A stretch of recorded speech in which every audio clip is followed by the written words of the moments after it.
Nous sommes aujourd'hui dans un contexte de pandémie mondiale qui nous a menés à repenser notre façon de communiquer dans le milieu du travail ou encore des études. Nous sommes passés par plusieurs logiciels comme Zoom et Microsoft Teams et nous les avons comparés pour savoir lequel il serait le plus avantageux d'utiliser.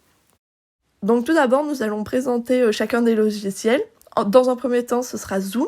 Donc Zoom, c'est une solution de communication. Son vrai nom, c'est Zoom Video Communication, qui provient d'une société américaine. Et elle fournit des services de conférences à distance qui peuvent être combinés à des visioconférences, des réunions, collaborations mobiles, etc. En allant dans le détail, donc on se rend compte que c'est des réunions à distance et privées que l'on peut faire. Et dans ces réunions, on peut y combiner plusieurs choses, comme des systèmes d'audioconférence, conferencing, pour permettre aux personnes disposant d'une mauvaise connexion de rejoindre la réunion sur un réseau mobile, des arrière-plans qui peuvent être personnalisés, lever la main avant de prendre la parole et partager plusieurs écrans. On peut aussi envoyer des messages instantanés et organiser des webinaires. Donc webinaire, permet aux conférenciers d'une organisation ou d'une entreprise de présenter des exposés PowerPoint, des vidéos, des pages web et d'autres contenus multimédia avec des participants n'importe où ils se trouvent. Donc ces webinaires comportent des formulaires d'inscription adaptés aux besoins d'une entreprise marketing, réunissant jusqu'à 1000 participants, diffusion via Facebook Live et YouTube Streaming, des chats en direct pour répondre aux questions des participants et donc une gestion des replays. Il y a aussi la possibilité de mettre en place un système de téléphonie sur cloud pour mettre en place un système de communication unifié. Et sur la version gratuite, on a la possibilité d'intégrer 100 personnes dans les réunions. Et pour plus, il faut s'inscrire sur une version payante.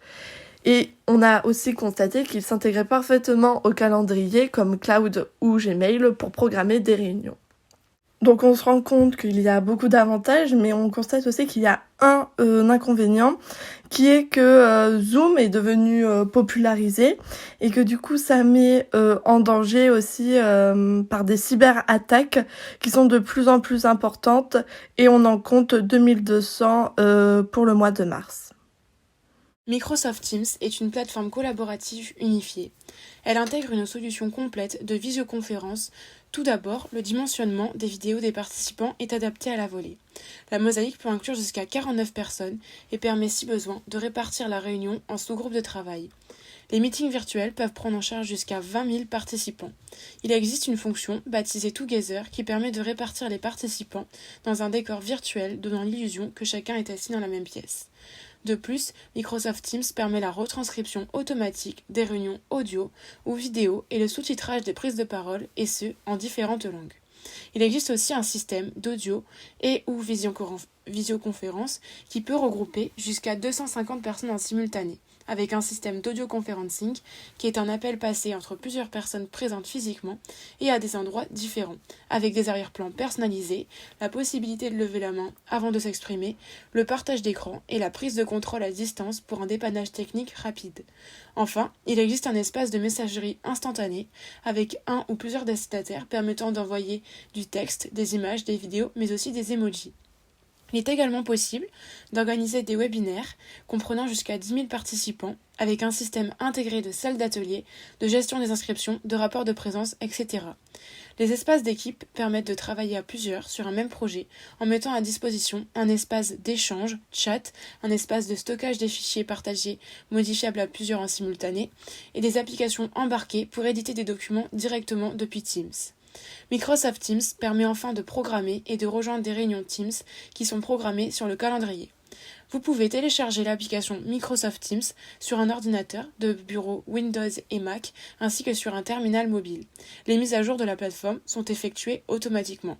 Enfin, Microsoft Teams propose une version gratuite. Elle limite la durée des meetings à 60 minutes et le nombre de participants par meetings à 100 personnes. Team Essentials, la version payante, permet d'étendre la durée maximale des réunions à 30 heures et le nombre d'invités à 300 par réunion. En globalité, les deux semblent identiques dans leur fonctionnalité, mais la différence se trouve surtout au niveau des prix. On voit que pour Zoom, les prix sont plutôt élevés, alors que pour Teams, que ce soit au niveau des entreprises ou des particuliers, les prix sont bien moins élevés, et la version gratuite offre beaucoup plus d'avantages dans la fonctionnalité. Pour conclure, on pourrait dire que si vous cherchez simplement à communiquer, il faudrait choisir l'offre de Zoom ou de Microsoft Teams en fonction de l'expérience d'utilisateur. Mais pour un travail d'entreprise, Microsoft Teams semble beaucoup plus adapté par sa capacité d'accueil plus importante que Zoom, que ce soit la partie payante ou non. Quant à Zoom, ce serait plus adapté pour des situations de cours ou de travail de groupe à distance, ou des appels, ou même des appels entre proches. Cela peut être fait avec la version gratuite sans aucun problème.